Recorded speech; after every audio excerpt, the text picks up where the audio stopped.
teman-teman, saya melihat bahwa banyak sekali terkait kunjungan Presiden Joko Widodo ke Ukraina dan Rusia yang telah dilakukan. Banyak sekali yang mencemooh, saya lihat. Ada yang meledek-meledek. Saya lihat di TikTok, ada yang meledek. Itu katanya Presiden Ukraina Volodymyr Zelensky pakai sepatu mewah, sepatu mahal, padahal lagi perang. Ada yang meledek macam-macam. Ada yang suka nyinyir. Itu kalau orang ngerti, tahulah itu semua karena politik, karena persaingan politik, karena kepentingan golongan, karena ada maksud tertentu. Misalkan ada yang mengatakan itu anak kecil jalan-jalan di antara dua negara yang lagi perang. Sebenarnya kalau orang telan mentah-mentah itu rasanya nggak enak ngedengernya kata-kata seperti itu.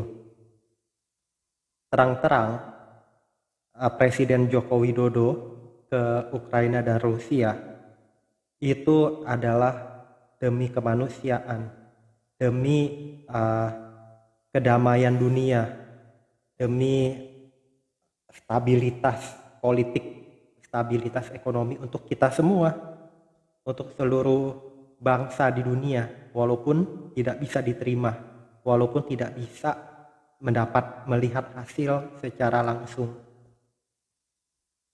Kita ngerti orang yang nyindir, yang nyinyir, yang mengata-ngatai, meledek-ledek, itu karena mereka ada maksud tertentu untuk mendiskreditkan siapapun itu. Ada yang ya pokoknya kata-katanya nggak pantas, nggak enak. Ada yang juga saya lihat ada yang mengatakan kalau nggak salah, kalau saya nggak keliru ya, harusnya Ukraina diserang. Kalau saya seperti Rusia akan nyerang misal 3 tahun lalu. Untuk apa kata-kata seperti itu? Katanya orang-orang kan takut sama yang di atas kan, takut sama Tuhan kan. Tapi dengan menjelek-jelekan orang lain, tidak agak sulit untuk mendukung perdamaian, agak condong ke salah satu pihak, itu bukan berkeadilan. Siapapun yang salah, menurut saya, siapapun yang salah, tidak pantas kita menghakimi, karena kita pun juga masih belum benar. Sekarang yang telah terjadi, ada keadaan perang seperti itu.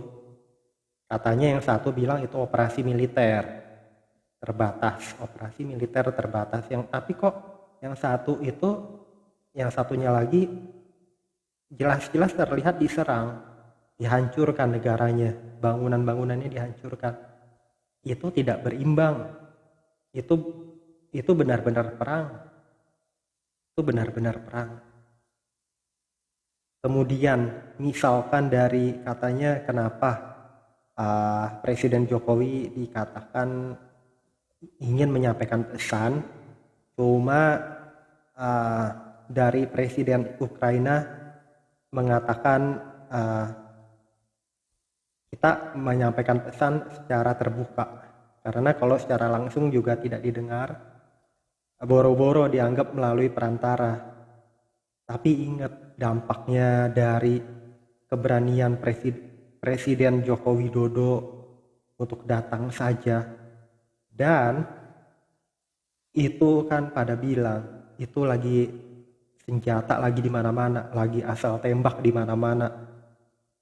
Itu suatu keberanian yang besar, suatu risiko yang tinggi. Salah-salah ada peluru nyasar, siapa yang tahu? Kan medan peperangan. Siapa tahu ada orang gila yang menembakkan roket jarak jauh yang punya akses. Dia lagi gila, dia lagi kirim itu senjata tembak gitu kan, nggak ada yang tahu. Siapa tahu lagi ada mata-mata yang tiba-tiba nembak.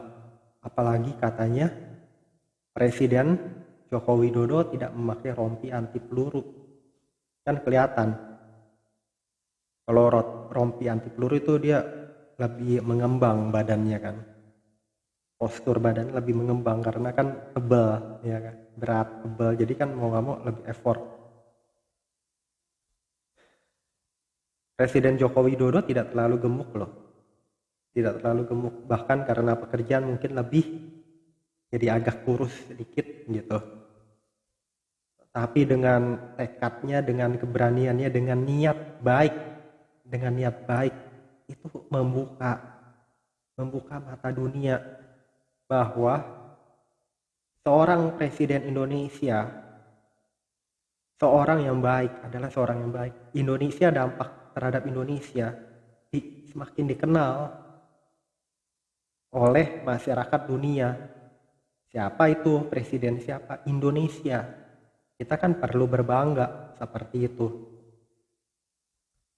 Kemudian dengan saat dia harus naik kereta api, saya pun berpikir dari Polandia ke itu, kalau tiba-tiba di roket bagaimana? Tapi kan dia berani benar-benar. Jadi betul-betul demi kebaikan, ia mau membantu, ia mau menunjukkan bahwa perdamaian itu dibutuhkan. Indonesia adalah negara damai dan secara jelas mengatakan bahwa politik Indonesia bebas aktif sehingga tidak bisa memberikan bantuan senjata, tidak memihak blok manapun, itu bagus, nggak apa-apa. Namun demi kemanusiaan memberikan bantuan yang seadanya, yang yang dimampukan oleh Indonesia, yang Indonesia mampunya seberapa gitu, memberikan obat-obatan ke rumah sakit. Jadi dari memang perbuatan baik itu tidak perlu melulu harus langsung suatu yang besar, tapi dari hal yang kecil-kecil itu yang dinilai orang adalah ketulusan, niat baik.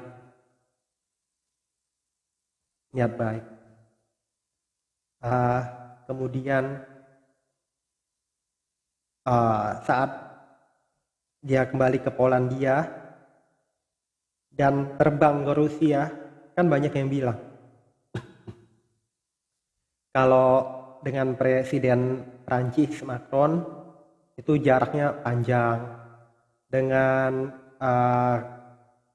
Sekjen PBB jaraknya juga lumayan panjang, dan gayanya itu nggak seakrab dengan Joko Widodo, dengan presiden tercinta. Kemudian ya jaraknya dekat ya kan, jarak duduknya itu cuma meja kecil gitu loh. Kayak meja tamu, bukan meja tamu, meja santai, meja ngopi, meja ngeteh gitu. Yang jaraknya bulat, cuma meja bulat pendek banget. Itu luar biasa. Jadi apapun nggak perlu diledek-ledek, nggak perlu dihina. Itu yang ngomong ngeledek-ledek, itu mana bisa dia seperti itu. Jadi presiden pun enggak kan. Makanya niatnya apa? Kalau itu dilihat bagi orang yang nggak ngerti, ya bisa aja kepancing. Bisa aja, oh iya ngapain ya seperti itu. Jadi ada motivasi tertentu ke kalangan tertentu, mengarahkan ke kalangan tertentu agar tidak menyukai sesuatu. Siapa itu? Itu ambisi politik. Biasanya ambisi politik, ambisi kekuasaan yang seperti itu. Entah siapa yang mendorong. Sendirinya belum tentu bisa, dan semua orang itu ada kekurangan kelebihan. Makanya bersyukur lagi punya mulut, pakai yang bagus. Kalau nanti mulutnya diambil nggak bisa bersuara, bagaimana? Mau nyalahkan siapa?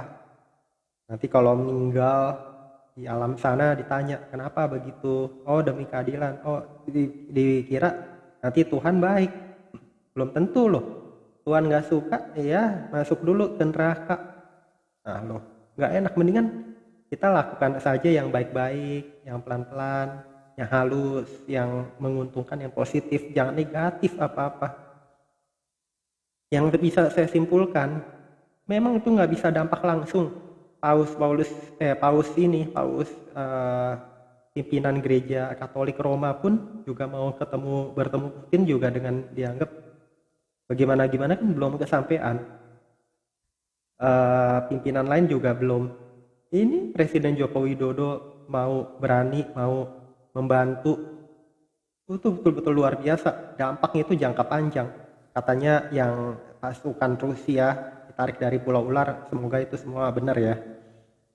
Tapi bukan itu aja, bukan maksudnya benar atau enggak benar. Orang yang dekat nih, itu bisa membantu loh. Membantu mencairkan suasana, mempererat perdamaian, meluluhkan hati yang beku. Ya pasti itu tertanam, sedikit banyak tertanam damai kepada seluruh dunia, damai kepada Presiden Rusia, udah damai ya kan, damai.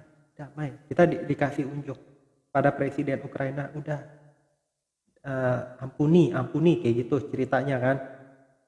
Udah, yang udah terjadi mau gimana? Misalnya orang udah meninggal, orang lah mungkin lupa dia nembak. Ini orang yang satu takut, paranoid, yang satu juga mau demi keamanan dia mau bergabung dengan NATO misalnya.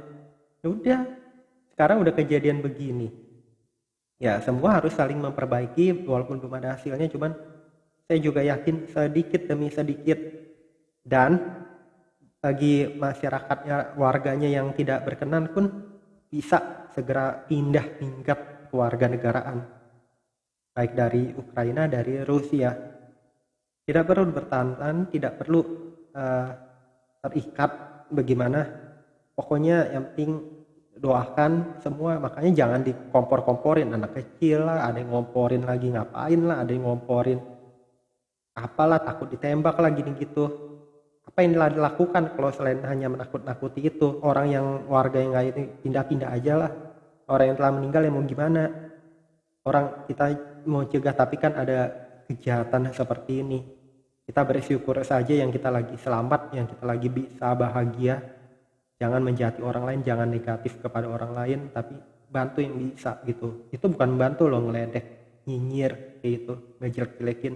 Ini adalah niat baik dari seorang presiden terhormat, Presiden Joko Widodo, untuk mendamaikan Ukraina dan Rusia. Kita dukung semuanya. Teman-teman, semoga bermanfaat. Jangan lupa subscribe, like, share, komen. Sampai jumpa di video-video saya berikutnya. Bye-bye teman-teman.